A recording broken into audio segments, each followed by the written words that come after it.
Hello, welcome. Thank you all for joining us today. One of the things I love about this conference and my job is I get to talk to people who are building the literal future of our cities. Tatiana Bilbao is an incredible Mexico City architect, and I want to jump right into a project. And that's the Sea of Cortez Research Center. This is an aquarium, and when you think about an aquarium, if you're like me, you imagine kind of curving glass walls and undulating lines and maybe some kind of biophilia, but Tatiana's design is almost like a brutalist relic, like a ruin. Tell me about that design. It's not almost a ruin, a brutalist ruin. It is a brutalist ruin. Yeah. Yeah, well, we needed to understand how to create a space that would become kind of the identitarian building for the people of Mazatlan that links the social environment with the living environment with the ecosystem in this city. Mm-hmm. As you might know or not, maybe, Mazatlan is a coast city on the state of Sinaloa, which is kind of the door to the Sea of Cortez. And the Sea of Cortez is one of the most biodiverse, important areas of the world. Is really a very interesting spot. Its diversity has attracted a lot of attention, but it's kind of not integrated in the life and social life of Mazatlan. So the task was to do kind of an institution that would become that. And then our question was, okay, so what is a building that allows this kind of ecosystem to thrive, that it's really connecting everybody on it? First of all, we thought that it needed to be a building that was inhabited by this life. So we imagine a story of in 2289 about us founding this ruin that was taken by every living organism in the area, because the sea rose in 2100, then the sea receded, and then life took over. Wow. And we were just kind of agents of opening paths for that to be discovered.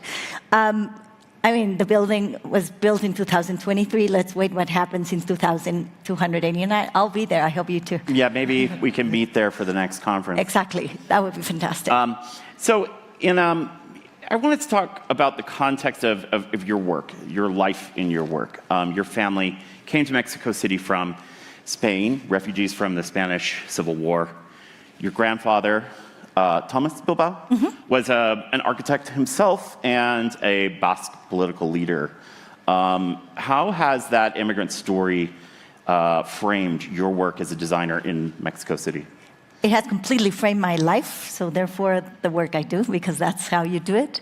And I think that I grew up with, obviously, his political ideas. That's the reason why I was born, because they came to Mexico, then my father made my mom, and that's why I exist. So it's a very important foundational part of my history. But not only that, I mean, he really fought for, he was an architect, but then became a vice mayor of the city, and then became a minister of the government, a minister without license of the government of La República. And he really was kind of always trying to extend his ideas of the social good towards kind of his constituents, his city, and therefore it was very hard for him to live that back and arrive here. I grew up learning from his experience on how to understand the necessity, the intrinsic necessity that we humans have of being connected to the other. No? We need the other to exist. We are interconnected species, and therefore the social connectivity is one of our basic needs in life. No? So he kind of really surrendered his work on working for that. Within the private and public space, he worked in social housing. He worked as the architect of the city in very big plans for the city, and that's definitely the inheritance and the legacy which I was born with. It's a truly direct legacy in your work, as you also design social housing today, and viewers have seen some of those projects kind of circulating. I want to ask you about your interactions with actual residents and how that's informed your design process. What have Mexico City residents or other residents of social housing told you, what they liked, what they disliked, that has affected your design? I mean, I came out of school really understanding that architecture provides a primary form of care for the body. For me, architecture means that. It really relies on the understanding that this is a basic necessity, but it's not only to be shelter, it's also, I mean, we have demonstrated that caves were not enough, that we need places that inspire our lives. And I use inspiration as a much broader word, not just like, oh, I'm inspired, no? It's more how the body can be nurtured to grow and to thrive within these structures, no? So for me, that's where architecture is. So I have really dedicated my life to understand what are the basic spaces where we stand and are to do that. And in the beginning of my career, I dedicated many hours to think on specifically of the house. And much further afterwards, I understood that we live 24 hours, 365 days a week. So we live. Domestic space is our space, no? So this classification of the division of housing and work, for me, has become a little bit difficult to understand. House is the far most important place of work because reproductive labor, which is a job, happens there. And so, on the other hand, I understood very early that how you design the bed, you are impacting the city. If we think that cities are built 70% on those spaces that we call houses today, then of course every decision on those walls are shaping the city that we live in.